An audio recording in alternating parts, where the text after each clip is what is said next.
బంధముక్తి అతీతమైన సుఖం ఈ విచారణ వల్ల లభ్యమవుతుంది అని మనం డిస్కస్ చేసేవాళ్ళం. అక్కడే ఇంకో రకమైన మీనింగ్ ఏంటంటే, నాకు ఇదంతా అర్థమైంది కానీ ఆ సుఖం అట్లాంటిది ఏం లేదే అంటున్నాం. సుఖం అనేది ఏంటంటే మన అనంతత యొక్క ఒక స్పష్టమైన జ్ఞానం. నా స్వరూపం ఈ అనంతం అనేది స్పష్టమైన జ్ఞానం అంటే అదే సుఖం అంటున్నాం. మరి అది నాకు అనుభవంలో లేదే అని అంటే దాని అర్థం ఏంటంటే, నీకు అది కావాలా వద్దా అని. కావాలి అంటే నీకు అదే కావాలి అంటే అది ఎప్పుడు నీకు లభ్యంగా ఉంటుంది, అది నీ స్వరూపం నీకు అర్థమైతే అన్నాం. దాన్నే మనం ముముక్షుత్వం అన్నాం. ఆ ముముక్షుత్వం అనేది లేకుండా ఇక్కడ ఆ అనంతత మన అనుభవంలో ఉండదు అని అన్నాం. ఆ ముముక్షుత్వం అంటే ఏంటి అంటే అక్కడ సాధన చతుష్టయ సంపత్తిలో వివేక వైరాగ్య శమదమాషట్ సంపత్తి ముముక్షుత్వం అవన్నీ పూర్ణంగా ఉంటే ఈ జ్ఞానం వల్ల, జ్ఞాన బలం వల్ల అప్పుడు ఇంకా ఈ సుఖం అంటే ఈ అనంతత, ఆ స్వరూపం అనంతం అనే దాని మీద స్పష్టమైన జ్ఞానం మనకు ఉంటుంది అన్న. తర్వాత నెక్స్ట్ కంక్లూడింగ్ వర్స్ అనమాట. ఇది రమణ మహర్షి దీంతో కంక్లూడ్ చేస్తున్నారు. ఇలా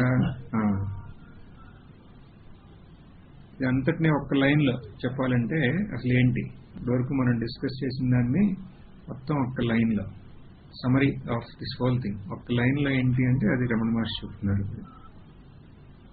నేను చాలా మంది అంటారు ఆ సుఖం ఎందుకు లేదు అంటే నీకు సమాధి అభ్యాసం లేదంటారు.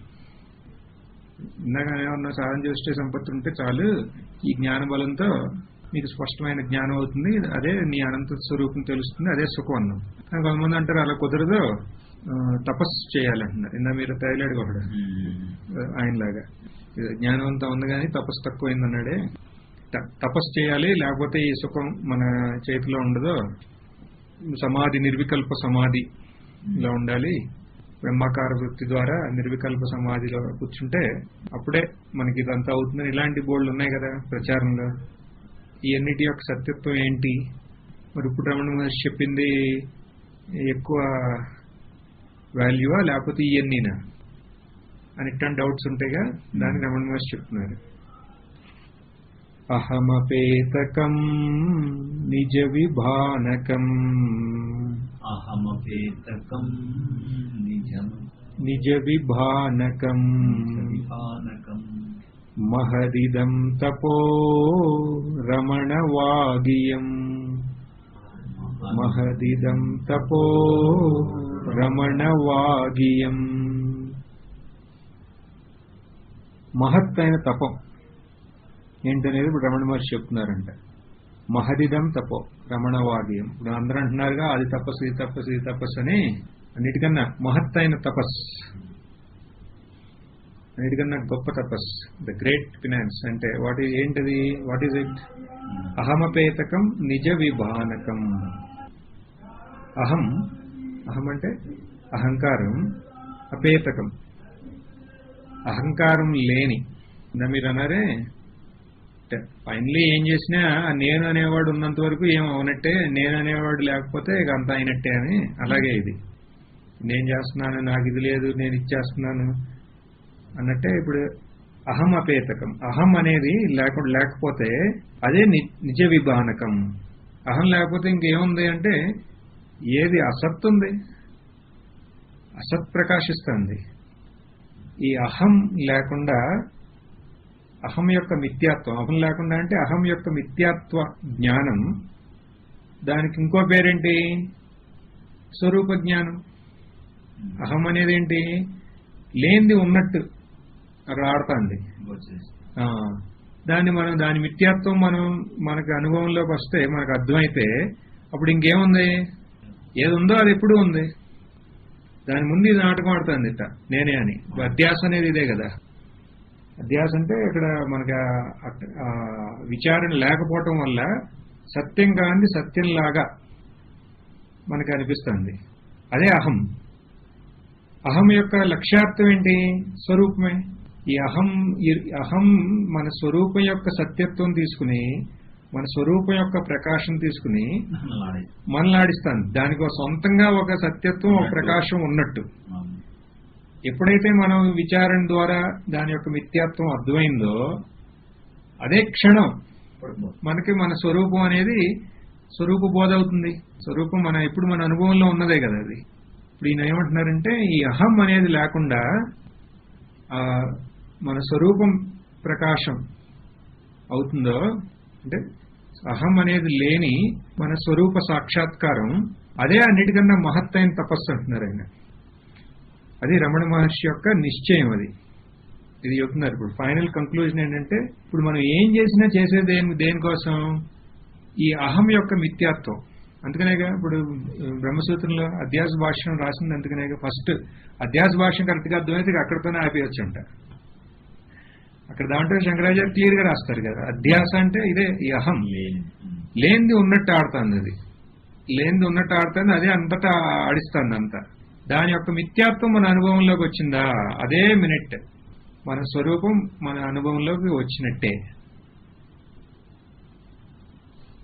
ఎప్పుడు దీని మిథ్యాత్వం? మన ముముక్షత్వం అంటే ఎంతసేపు పడుతుంది దాని మిథ్యాత్వం మన అనుభవంలో రావడానికి? వెంటనే. అది అహం అనేది ఎప్పుడూ లేదు, ఉన్నట్టు అనిపిస్తుంది. ఒకసారి మనం విచారం చేస్తే అది లేదు కదా, ఇప్పుడు ఉన్నది స్వరూపమే. ఇదే అన్నిటికన్నా మహత్తైన తపస్సు అన్నారు. దీంతో మనకి ఉపదేశారం అయిపోయింది. ఇప్పుడు ఒకసారి ముందు నుంచి జస్ట్ ఒక సమరీ లాగా మనం చూద్దాం. ఇక్కడ ఉపదేశారం అంటే ఇక ఈ అన్ని ఉపనిషత్స్ అందరు మహాత్ములు ఇప్పటివరకు ఏమేం చెప్పారో అది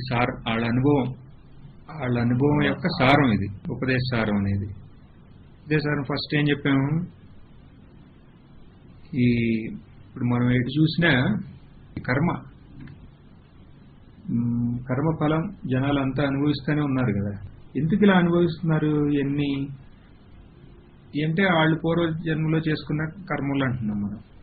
అంటే కర్మమే అన్నిటికన్నా ప్రధానమా అంటే కాదు, అది ఈశ్వరుడి యొక్క నియంత్రణలో ఉంది ఇదంతా అంటున్నాం కదా. ఇప్పుడు మన శ్లోకాలు ఏం చూడకుండా డైరెక్ట్ గా దాని యొక్క అర్థం చూసుకుంటే వెళ్ళిపోదాం. ఈశ్వరుడు యొక్క నియంత్రణలోనే ఉన్నాయి ఇవన్నీ.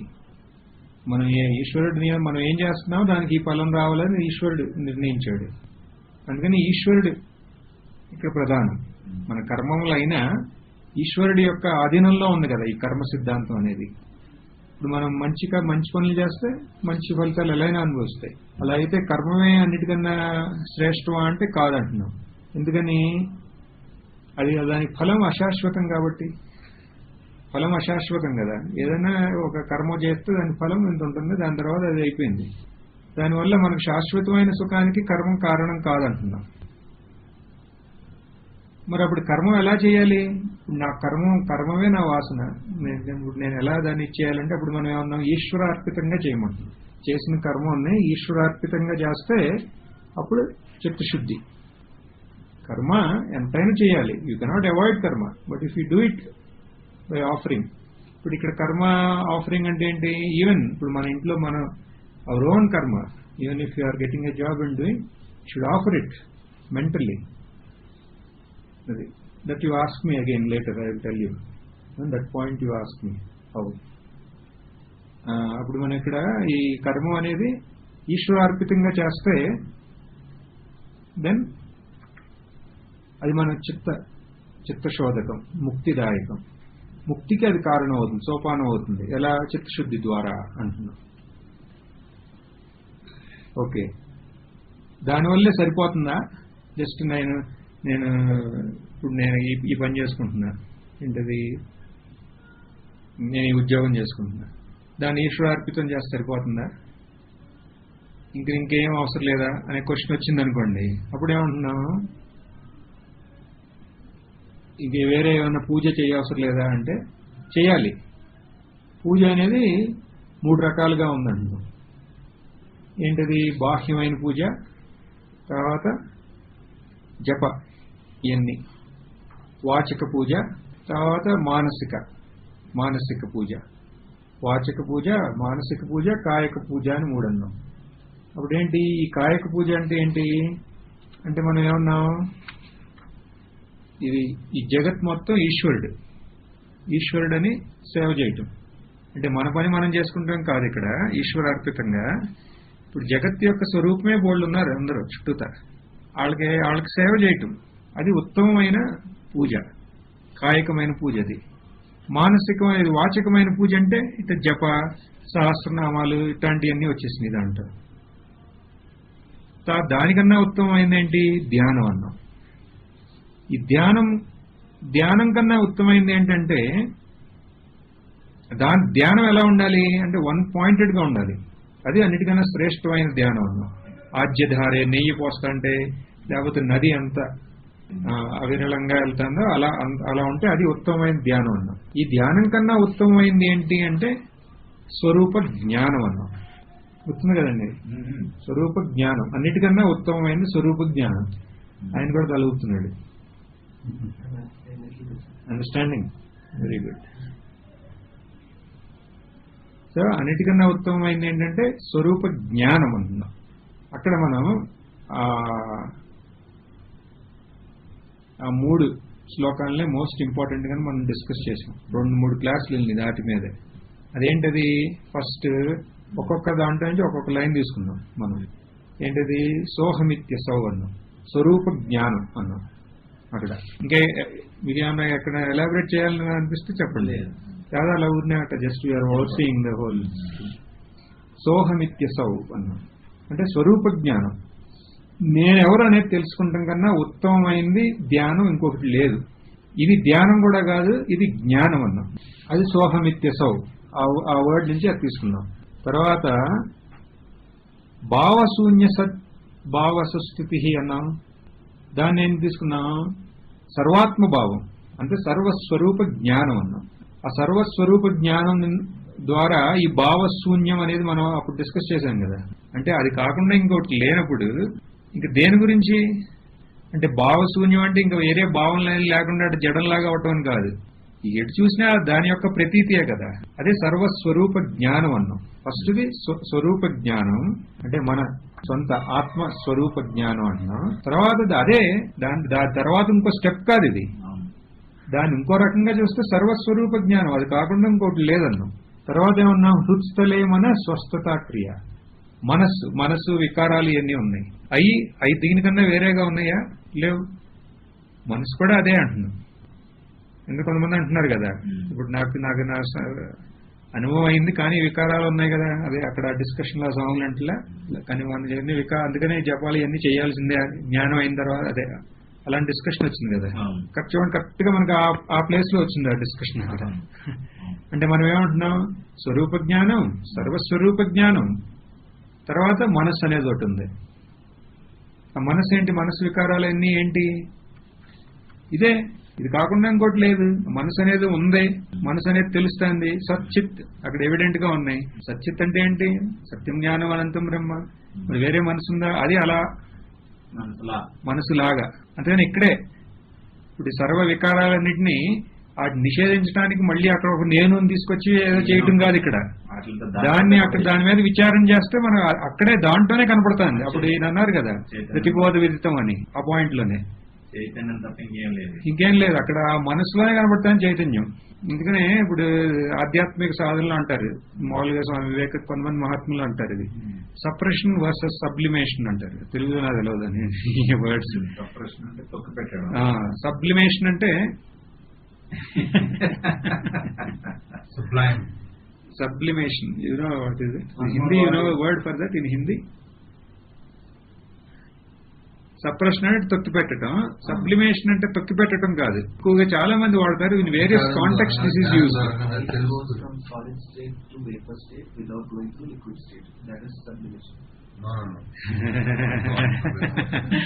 చాలా మంది చెప్తారు ఇది. ఇది మామూలుగా శివానంద స్వామి కూడా బ్రహ్మచర్య ఆటల్లో కూడా చెప్తారు. సప్రెషన్ అంటే దాన్ని తొక్కి పెట్టడం. సబ్లిమేషన్ అంటే జ్ఞానం ద్వారా ఆ ప్రాసెస్ ను అర్థం చేసుకుని ఇంకా అది లేకుండా చేయటం.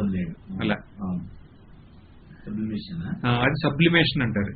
అంటే ఇక్కడ అది ఎలా, ఇప్పుడు ఈ మనసులో వికారాలు ఇవన్నీ అంటే దట్ ఈజ్ న్యాచురల్. అది దట్ ఈజ్ న్యాచురల్ అమ్మంటారు కదా, that is natural for everybody. But what makes the difference between Jnani and Ajnani? Both have it. But what is the difference? ఆయన అసత్యాన్ని చూస్తాడు Jnani will immediately he sees the reality taking shape as that. Then it ceases at that moment. అంటే reality అలా appear అవుతున్నట్టు ఆయనకు తెలుసు. ఎందుకంటే reality అద్వైతం మనం చూసాం కదా, అది కాకుండా ఇంకోటి లేదని. ఎప్పుడైతే ఆ భావన వచ్చిందో అది ఇంకా అది లేదు, అదే దానికి అడ్రస్ లేదు, దానికి వాల్యూ లేదు. అది ఎప్పుడు వాల్యూ ఇస్తుంది అన్నారే బుద్ధ. ఫంటాస్టిక్ అది ఆ ఎపిసోడ్ మాత్రం. Buddha's thing maybe you can see it here one day. Like mind will, అదే ఆ మనసు, they call it Mara. It'll appear and it will tell, you have to conquer me before, అదే నన్ను జయించాలి, ఆ ఉన్నతమైన ఆధ్యాత్మిక శిఖరంలో నువ్వు కూర్చునే ముందు నన్ను జయించాలంటుంది. ముందు నన్నేం జయిస్తావులే, మా అమ్మాయిలు ఉన్నారు వాళ్ళని జయించండి అని 3 అమ్మాయిలను అప్సరసలను వదులుతాడు. వదిలితే వాళ్ళు కామన ఏదో పేర్లు ఉన్నాయి వాళ్ళకి, అంటే మెయిన్లీ ప్రలోభాలు అనమాట. ఇప్పుడు బుద్ధ ఏమంటారంటే, Buddha sees the unreality of all of them. He says that they are all not real, he will tell. They will immediately disappear because they die of shame. When you see the unreality, దాని యొక్క unreality మనం దాన్ని expose చేసామనుకోండి, ఇప్పుడు ఎవరన్నా వస్తే నువ్వు చచ్చినాడితో సమానం అన్నారనుకోండి, వాడు ఎంత ఇన్సల్ట్, అది చచ్చిపోయినట్టే కదా వాడు. అలాగే ఈ వికారాలన్నీ నువ్వేంటి అసలు, నువ్వు అసలు లేనే లేవు అని అంటే ఎమ్మటే దే డిజాల్వ్ అనమాట. That is sublimation. He is not fighting with them. He is seeing the unreality of them. The final success is only through this.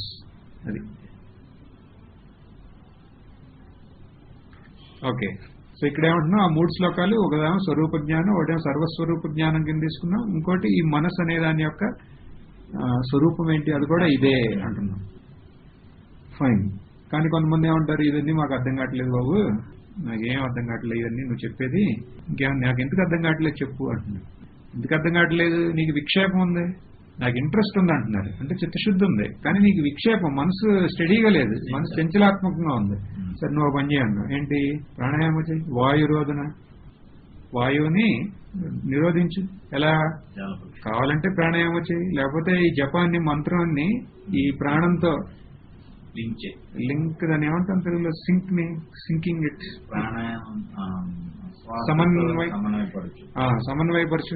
సమన్వయపరిచి చేయటం వల్ల ఏమవుతుంది, మనసు లీనం అవుతుంది. అప్పుడు లీనం అయితే ఏంటిది, ఎలా లీనం అవుతుంది, ఒక పక్షిని ఒక వల్లో వేసి బంధిస్తే ఎలా అవుతుందో అలా బంధింపబడుతుంది. అదేంటి కనెక్షన్ అంటే, రెండింటికి ఒకటే సోర్స్, ఒకటే ప్రాణానికి మనసుకి. కాబట్టి మనసుని, ప్రాణాన్ని మనం ఇచ్చేస్తే అప్పుడు మనసు ఆటోమేటిక్ గా కంట్రోల్ అవుతుంది. అప్పుడు కంట్రోల్ అవడం వల్ల ఏమైనా ఉపయోగం ఉందా అంటే ఏం లేదు అంటున్నారు. అంటే ఉపయోగం ఉంది, కానీ దానివల్ల పర్మనెంట్ గా ఉపయోగం ఏం లేదు. ఎందుకని అలా లయమైన మనసు మళ్ళీ మనసు వచ్చేస్తుంది బయటకి. అది ఇప్పుడు ఇక్కడ మనం చేసేది ఏంటి, నాశ, మనోనాశ. ఇక్కడ మనోనాశ అంటే ఏంటి అంటే, మనసు అనేది లేకుండా ఒక రాయిలా కూర్చుంటాం కాదు, మనసు యొక్క మిథ్యాత్వం బోధం, మనసు యొక్క మిథ్యాత్వ బోధం అవ్వాలి ఇక్కడ. అది ఎలా అవుతుంది, ఇంత విక్షేపంగా ఉంటే అవ్వదు. కాబట్టి నువ్వు దాన్ని జప విత్ బ్రెత్ అలా అన్నా, లేకపోతే ప్రాణాయామాన్ని చేసి దాన్ని ఒక రకంగా లయం చేసి, ఆ లయమైన మనసుతో జ్ఞానం ద్వారా దాన్ని నాశ చేయి అంటున్నాం. నాశ అంటే దాని యొక్క మిథ్యాత్వం నీ అనుభవంలోకి తెచ్చుకో అన్నాం. అక్కడితో ఈ ప్రాణాయామ పార్ట్ అయింది. అప్పుడు మనసు నష్టమైపోతే అప్పుడు ఎలా పనులు ఎలా అవుతాయి అంటాం. అప్పుడు అదే ఎవరికి అర్థం కానివాడికి, అర్థమైనడికి ఆ ప్రశ్న ఉండదు. అప్పుడు ఇక్కడ ఏమంటున్నారు, ఆ ఉత్కృష్టమైన యోగికి, ఎవరైతే ఈ మనసు అనేది ఒక మిథ్యాత్వం అర్థమైందో, అది ఎవరైనా ఉత్కృష్టమైన యోగి, ఆయన చేయడానికి ఏముంది, ఆయన స్వస్థితి స్వరూపంలో నిష్ఠగా ఉన్నాడు. స్వరూపం తప్ప ఇంకోటి లేదు. ఇక ఆయన చేయడానికి ఏంటి అంటే, ఏం చేయడా అంటే, for the Joy of doing he may do what ever he wants. కానీ ఆయనకి కర్తృత్వ బోధతో, అంటే నువ్వు ఇది చెయ్యాలి అనే ఒక కంపల్షన్, అది ఆ వర్డ్ ఏంటో తెలుగులో చూస్తున్నాను, చెయ్యాలి అనే ఒక ఇచ్చ కాదండి, నియమం లేదు, బంధం లేదు, నియమం లేదు ఆయనకి. నువ్వు చెయ్యాలి అని బంధం. ఇప్పుడు పోలీస్ పై ఆఫీసర్ ఆయనకి కర్తవ్యం, ఆయనకి నువ్వు చెయ్యాలనే కర్తవ్యం లేదు. ఆయనకి కర్తవ్యం కదా, కర్తవ్యత బోధం ఉంటుంది, అదేం లేదు ఆయనకి. ఎందుకంటే అది కాకుండా ఇంకోటి లేదు. ఆ అనంతతలో ఆయన ఉన్నాడు అంతే. ఆయన కంపల్షన్ ఏం లేదు. ఆయనకి కర్తవ్యంగా ఏం మిగల్లా, కృతకృత్యతగా అట్లా మిగిలిపోయాడు. ఆయనకి ఏం చేయడానికి ఏముంది? మనసు యొక్క మిథ్యాత్వం అర్థం అవటం వల్ల నీకు అర్థం కాలేదు కాబట్టి అర్థమైపోతే ఏమైనా చేయొచ్చా అంటున్నావు. ఇప్పుడు ఇన్ని రకాల ఉపనిషత్తులు ఎన్ని రాసింది ఎవరు, చేసింది ఎవరు, చెప్పింది ఎవరు? వాళ్లే. మరి ఎందుకు చెప్పారు, ఎందుకు చేశారు, ఎన్ని చేశారు? మనసు లేకుండా మనసు యొక్క మిథ్యాత్వం బోధ్యం అయినా వాళ్ళ కర్తవ్యం ఏం లేదు. అయినా దాంట్లో ఆనందంగా వాళ్ళు అవన్నీ చేశారు. కావాలని చేయొచ్చు, లేకపోతే లేదు. రెండు వాళ్ళకి ఆనందమే. అయినా అటు వాళ్ళ బాడీని అలా ఉపయోగించారు వాళ్ళు అంతే. కానీ మీరంతా బాగానే ఉంది, అర్థమైన వాళ్ళు అలా ఉన్నారు. నాకు అర్థం కావట్లా. ప్రాణం అది చేయాలా, అది మన వాళ్ళు చేసినా అదేం ఉపయోగం లేదు అన్నారు అనుకోండి ఏమన్నా. మరి నాకు ఎందుకు అర్థం కావట్లేదు చెప్పండి. అన్ని నేను చేశాను. ఇప్పుడు ఏమంటున్నావు? నువ్వు బహిర్ముఖంగా ఉన్నావు. బహిర్ముఖంగా ఉంటే ఈ ప్రపంచం ఎన్ని సత్యంగా కనబడతాయి. ఇక నువ్వు దాంట్లో ఆ సత్యత్వం చూసి ఇక దాంట్లో ఏదో చేయటానికని నీకు అడ్లో పోతా ఉంటావు. అదే కనుక అంతర్ముఖంగా ఉంటే అదే మనసు ఆత్మ. ఇక ఆ మనసుకి ఆత్మకి వేరే కాదంటున్నాం. అదే తత్వదర్శనం అంటున్నాం. ఈ చిత్వదర్శనమే తత్వదర్శనం అని అంటున్నాం. అప్పుడు నాకు బహిర్ముఖంగానే వెళ్తాంది. ఇప్పుడు నేను ఏం చేయాలంటున్నాను? విచారం చేయవయా అంటున్నాను. ఎలా విచారం చేయాలి? మానసంతుకి. నా మనసు ఇంత ప్రాబ్లం, నాకు బయటకే వెళ్తాను అంటున్నావే, అదేంటి వెళ్ళేది మనసు. ఆ మనసు ఏంటనేది అడుగు. అక్కడితో గొడవ వదిలిపోతుంది అంటున్నావు. ఏం తెలుస్తున్నప్పుడు? మనసు అనేది ఏమీ లేదు, ఇదే అన్నిటికన్నా స్ట్రైట్ ఏమంటారు, నేరైన మార్గం ఇదే. మనసు అనేది నువ్వు అంటున్నావుగా, ఇప్పుడు మనసు బహిర్ముఖం అవటం వల్ల ఇదన్నీ అంటున్నావు. నేనేం చేయండి? బహిర్ముఖం ఆ మనసు ఏంటనేది నువ్వు విచారం చేయి. అక్కడ గొడవ వదిలిపోతుంది అంటున్నారు. అప్పుడు ఓకే, మనసు అనేది ఇదైనా మళ్ళీ అహం అనేది ఉందిగా అంటారు. అప్పుడు నెక్స్ట్ ఏమంటున్నారు? అహము మనసుకు తేడా ఉందా? మనసు అంటే ఏంటి? వృత్తి. వృత్తులన్నీ ఏంటి? అహం వృత్తి ఆశ్రయించున్నప్పుడు మరి అహం వృత్తి ఆశ్రయించుంటే అది అహము మనసు ఒకటైపోయింది కదా అక్కడ. అందుకని దేన్ని ఒకదాన్ని విచారం చేసినా అప్పుడు మన స్వరూపం అనేది మన అనుభవంలోకి వస్తుంది. దాని మిథ్యాత్వం అనుభవం అయ్యి ఎప్పుడైతే విచారం చేస్తామో అప్పుడే మనం it will be a wonder అంటున్నాం. అక్కడ ఆశ్చర్యం అది. అందుకని అహం అనేది ఎప్పుడూ లేదు కాబట్టి మరి అది ఎప్పుడు మనం దాని మీద విచారం చేస్తున్నది అనుకోలే. ఒకసారి విచారం చేస్తే అప్పుడు అది లేకుండా పోయింది. అంటే లేకుండా పోవటం అంటే దాని యొక్క మిథ్యాత్వం మన అనుభవంలోకి వచ్చింది. ఇదే అన్నిటికన్నా ఉత్తమమైంది. ఇదే ఆత్మ విచారణ అంటే అంటున్నాం. అప్పుడు ఇది మనసు అనేది లేకుండా పోతే ఇంకప్పుడు ఏముంది? ఏమీ లేదా అని అట్లాంటి డౌట్స్ ఏమైనా వస్తే ఈ అహం నాశనం అయినప్పుడు ఏముంది? పరమ పూర్ణ సత్ ఉందన్నాం. స్మృతి హృత్స్వయం సచ్చిదానందం సత్యం జ్ఞానం అనంతమైన స్వరూపం మన అనుభవంలో ఉంది అని. దాని యొక్క అజ్ఞానం వల్ల ఈ అహం అనేది ఒక సత్య వస్తువులాగా మన ఆటాడిస్తుంది. అప్పుడు దాని జ్ఞానం వల్ల, సత్యం జ్ఞానం అనంతం అనేది నా స్వరూపం జ్ఞానం వల్ల దీని యొక్క అసత్యత్వం మనకి బోధన అవుతుంది. ఆ అహం యొక్క లక్ష్యార్థం ఎప్పుడు ఆ సత్యం జ్ఞానం అనంతమైన బ్రహ్మమే. అది ఎలాంటిది? అలయ సత్తయ, నాశం అనేది లేకుండా ఎప్పుడు అలాగే ఉందంటున్నాం. ఇవన్నీ నాకు అర్థం కాలే. నేను అహం అంటే ఏంటి అంటే ఏం లేదు, గాడ్ లాగా ఉందన్నా అని అన్నారు అనుకోండి, అయినా పర్వాలే. ఇంకొక విచారణ ఉందంటున్నాం. ఏంటది? ఇది విగ్రహ, ఇంద్రియ, ప్రాణ, బుద్ధి, మళ్ళీ తమస్, అజ్ఞానం, శూన్యం. అవన్నీ నువ్వు కాదు. అవన్నీ తెలుసుకునేది ఏదైతే చైతన్యం ఉందో ఇవన్నీ జడం. అవన్నీ తెలుసుకునే ఏ చైతన్యమైన అస్తిత్వం ఉందో అది సత్యం, అది మీ స్వరూపం అని మళ్ళీ ఇంకొక మార్గం చెప్పారు విచారణ చేయడానికి. ఓకే, అహం ఏంటి? అది మనసు అనేది ఏంటి? అది అహం అనేది ఏంటి అంటే అక్కడ నాకేం అర్థం కావట్లేదు సరిగ్గా అంటే ఓకే, ఏం పర్వాలా. ఇప్పుడు ఇవన్నీ ఉన్నాయి, ఈ 5 శరీరం ఇవన్నీ నువ్వు కాదు, ఇవన్నిటిని తెలుసుకునేవాడిని నేను. ఆ తెలుసుకునేదానికి అస్తిత్వం ఉంది కదా, ఆ అస్తిత్వంగా ఉన్న ఆ తెలుసుకునే ఆ చైతన్యం ఎలా ఉంది? అపరిచ్ఛిన్నంగా ఉంది.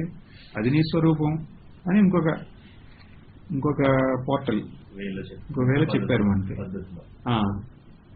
ఓకే, అది నాకు అర్థమైంది. అక్కడ సత్ మాత్రమే ఉంది, కానీ ఆ సత్ తెలుసుకుంటానికి ఇంకొక ఏమన్నా చైతన్యం కావాలిగా అంటే కాదు బాబు, ఆ సత్తే చిత్, ఆ చిత్తే అహం అని అన్నారు.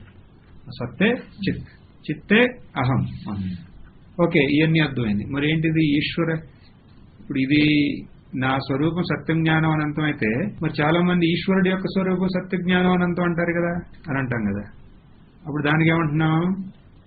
ఈశ్వరుడి యొక్క స్వరూపం నీ స్వరూపం ఒకటే, ఉపాధి భేదం వల్ల మనకట్ట వేరేగా కనపడుతుంది. ఏ సచ్చిత్ సత్యం జ్ఞానం అనంతం నీ స్వరూపంగా ఉందో అదే స్వరూపం ఈశ్వరుడికి కూడా. అది తెలవనంత వరకు ఈ భేదం రెండుగా ఉంటాయి. తెలిస్తే ఆ స్వరూప దృష్టిలో రెండు ఒకటే అంటున్నాం. ఇదే ఈశ్వర దర్శనం, ఇదే ఆత్మ దర్శనం అంటున్నాం. అంటే దీంట్లో నిష్ట పొందటమే అంటున్నాం. అంటే దీంట్లో నిష్ట ఎలా పొందుతాం అంటే ఆత్మ నిర్ద్వయ, అది కాకుండా ఇంకోటి లేదు. అర్థమవుతాను, కానీ మళ్ళీ తర్వాత ఉండట్లేదే, అది కంటిన్యూస్ గా లేదే అంటే అప్పుడు ఏమంటున్నారు? అది కాకుండా ఇంకోటి ఏమైనా ఉందా? ఆత్మ అద్వయంగా ఉన్నప్పుడు ఇక దాన్ని అది కాకుండా ఇంకో రెండోది లేనప్పుడు మరి అది కంటిన్యూస్ గా అది ఉంది ఒకటే కదా. ఈ దాంట్లో కంటిన్యూస్ గా ఉండాలి అనే ఒక క్వశ్చన్ కూడా రాదు కదా. ఆ క్వశ్చన్ ఆన్సర్ చేయట్లేదు, నువ్వు ఇచ్చే కంటిన్యూస్ అవుతుందని అంటలా. అదే లేదు, ఆ క్వశ్చన్ యొక్క అదే ఒక ఇన్కరెక్ట్నెస్, ఆ క్వశ్చనే తప్పని ఇక్కడ ప్రూవ్ చేస్తున్నారు. ఎందుకని? ఆత్మ నిద్వయ, ఈ ఆత్మ అద్వైతం అనేది మనకు అర్థమైతే అదే కదా నిష్ట, ఇంకా వేరే నిష్ట లేదు కదా అంటున్నాం. ఇది ఎలా తెలుసుకుంటున్నాయి అంటే ఇది ఒక మనసులో ఒక వృత్తిలోగా తెలుసుకుంటాం కాదు. ఇది అలాంటి జ్ఞానం, అలాంటి అజ్ఞానం కాదు. దానికి ఉపరిగా ఉన్న దీని యొక్క స్వరూపమే జ్ఞానం. దీన్ని తెలుసుకుంటాం అంటే దానిలాగా ఉండటమే. ఎప్పుడు దానిలాగే ఉన్నాం మనం, కానీ ఇక ఒక ఆవరణం లాగా వచ్చింది కదా, ఒక మిథ్యా ఆవరణం. విచారణ వల్ల అది ఎప్పుడైతే తొలగిందో అది ఎప్పుడు ఎలా ఉందో అలాగే ఉన్నాం. అదే నేనని ఒక జ్ఞానం అప్పుడు మనకు అవుతుంది. ఇప్పుడు తెలుసుకుంటాం వల్ల ఏంటి లాభం? అవ్యయాభవ పూర్ణ చిత్సుఖం. దానికి ఒక జననం లేదు, దానికి ఒక మరణం లేదు, అది పూర్ణంగా చైతన్యంగా ఉంది. అదే సుఖం అనేది. ఇది మనకు లభ్యం, మన అనుభవంలోకి వస్తుంది అంటున్నాం. నాకు ఇది అనుభవంలోకి రావట్లేదు అని అన్నారు అనుకోండి, అప్పుడు ఓకే, నీకు ముముక్షుత్వం ఉందా అంటున్నాం. ఎందుకంటే అది కాకుండా ఇంకోటి లేదు. మనసు ఏంటి అని విచారం చేసినా మనకు తెలిసేది ఇదే. అలా కాకుండా నాకు ఇవన్నీ శరీరం ఇవన్నిటినీ వేరు చేసి ఏదైతే ఉందో అదే చైతన్యం, అది నువ్వే అంటున్నావు. కానీ నాకు ఇది అన్నీ అర్థమవుతుంది, కానీ నేను దానిలా ఉండలేకపోతున్నాను అంటే అసలు నీకేం కావాలి? నీకు స్వరూప సాక్షాత్కారమైనా కావాల్సింది అంటున్నాను. ఎందుకంటే ఇంత క్లియర్ గా ఉన్నదాన్ని ఇంకా నాకు అర్థం కావట్లేదు, లేకపోతే అర్థమైంది కానీ అది చెయ్యి వదిలిపోతుంది అనే ఆలోచనలు ఏంటి? అలా అవుతుంది అంటే దానికి అర్థం నీకు అసలు ఇది వద్దని, నీకు వేరే ఏదో లక్ష్యం ఉంది లోన. ఆ లక్ష్యం పెట్టుకుని దీన్ని అర్థం కావట్లేదని నీకు ఎలా అర్థం అవుతుంది అంటున్నాం. అని దానికి మనం ఏం చెప్పాం? సాధన చతుష్టయ సంపత్తిలో నీకు ముముక్షుత్వం అనేది ఉందా లేదా అని అంటున్నాం. ఆ ముముక్షుత్వం లేదు అంటే దాని అర్థం ఏంటి? దాని ముందున్న శమదమా షట్ సంపత్తిలో ఏమైనా లోపం ఉందా అని. దాంట్లో లోపం ఉందని దాని అర్థం వైరాగ్యంలో లోపం ఉందా అని. వైరాగ్యంలో లోపం ఉందని దాని అర్థం వివేకంలోనే తేడా ఉంది. సరిగ్గా వివేకంలోనే ఎక్కడ ప్రశ్న ఉంది. అనిత్యానిత్య వివేకం అనేది అక్కడ అది మనం స్వయంగా మనం లోనకి వెళ్ళి మనం చూసుకుని దాని ఎక్కడ మనకి ప్రాబ్లం ఉందో దాన్ని కరెక్ట్ చేసుకోవాలి. అలా కాకుండా ఇక ఊరినే నాకు జ్ఞానం అయింది కానీ నాకు సుఖం లేదు, నాకు జ్ఞానం అయింది కానీ నిష్ట లేదు అని మహాత్ముల దగ్గరికి వెళ్ళి అక్కడ ఏడిసి గొడవ చేయటం వల్ల ఏం ఉపయోగం లేదు. వాళ్ళకి ఏం కావాలో ముందు తెలుసుకోవాలి. అది తెలుసుకుంటే దాని పట్ల శ్రద్ధ ఉంటే నిమిషంలో తెలుస్తుంది. అదే క్షణం అయిపోయింది అక్కడ. సో ఇదే అన్నిటికన్నా ఉత్తమమైన తపస్సు అని రమణ మహర్షి అంటున్నారు. ఈ అహంకారం లేకుండా ఉండటం అంటే స్వరూపం యొక్క ప్రకాశం. ఇదే ఈ అహంకారం యొక్క మిథ్యాత్వం కన్నా వేరే తపస్సు, మిథ్యాత్వాన్ని నిరూపించటం కన్నా తపస్సు లేనే లేదని రమణ మహర్షి ఇక్కడ కన్ఫర్మ్ చేసి చెప్పారు.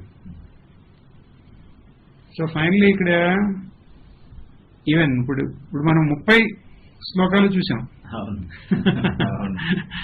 ఇప్పుడు ఈ 30ని మళ్ళీ మామూలుగా again to make it summarize. So first what ఇప్పుడు ఏంటి, the way of living first ఇంగ్లీష్లో అవుతుంది. ఇంగ్లీష్లో నేను తర్వాత చెప్తానండి. అంటే ఇప్పుడు మనం ఈ 30 వీటిల్లో చూస్తే విచారణ అనేది దీని హృదయం, ఉపదేశ సారం యొక్క. అది కూడా సెకండే వస్తుంది జ్ఞానం. అంటే ఫస్ట్ చూడండి గ్రెడేషన్స్ లో ఫస్ట్ కర్మం గురించి చెప్పారు.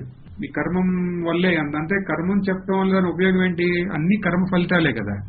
మనం ఎలా జీవించాలి, మన కర్మం ఎలా ఉండాలి అని మనం ఫస్ట్ అప్పుడు డిస్కస్ చేశాం కదా. ఇట్లా సత్యం, అహింస, బ్రహ్మచర్యం ఇట్లాంటివన్నీ చూసాం మనం. అంటే కర్మంలో లోపాలు ఏమి ఉండకూడదు. కర్మంలో లోపాలు ఏం లేకుండా మనం చేసే ఏ పని చేసుకుంటున్నామో దాన్ని ఈశ్వర అర్పితంగా చేయాలి. చేస్తే అప్పుడు చిత్తశుద్ధి, ఆటోమేటిక్ గా చిత్తశుద్ధి అవుతుందని. చిత్తశుద్ధి ఎప్పుడైతే అయ్యిందో ఎమ్మటే మనకి పూజ మీదకి వెళ్తుంది మైండ్. పూజ మీద మైండ్ వెళ్ళిందో అప్పుడు అక్కడ ముందు మనం చేసేది ఈశ్వరార్పితంగా కర్మ చేశామని. అంటే దోషపూరితమైన కర్మాలు మనం తగ్గించి లేకుండా చేశామో, ఎప్పుడైతే చేశామో అప్పుడే మనకి ఈశ్వరార్పితంగా కర్మ చేసే ఒక అవకాశం మనకు వస్తుంది. అది నేర్చుకునే అవకాశం వస్తుంది. ఎప్పుడైతే మన ఈశ్వర అర్పితంగా కర్మ చేయగలిగామో అప్పుడు ఈ సేవాభావం అనేది వస్తుంది. సేవాభావం ఎప్పుడైతే ఈ సేవాభావం వచ్చిందో అప్పుడు ఈ ఉపాసన ఎలా చేయాలి ఏంటి, మళ్ళీ ఆ ఉపాసనలో ఒక దృఢత అవన్నీ వస్తాయి. ఇవన్నీ ఒకటి కరెక్ట్, ఇవన్నీ లింక్ లాగా.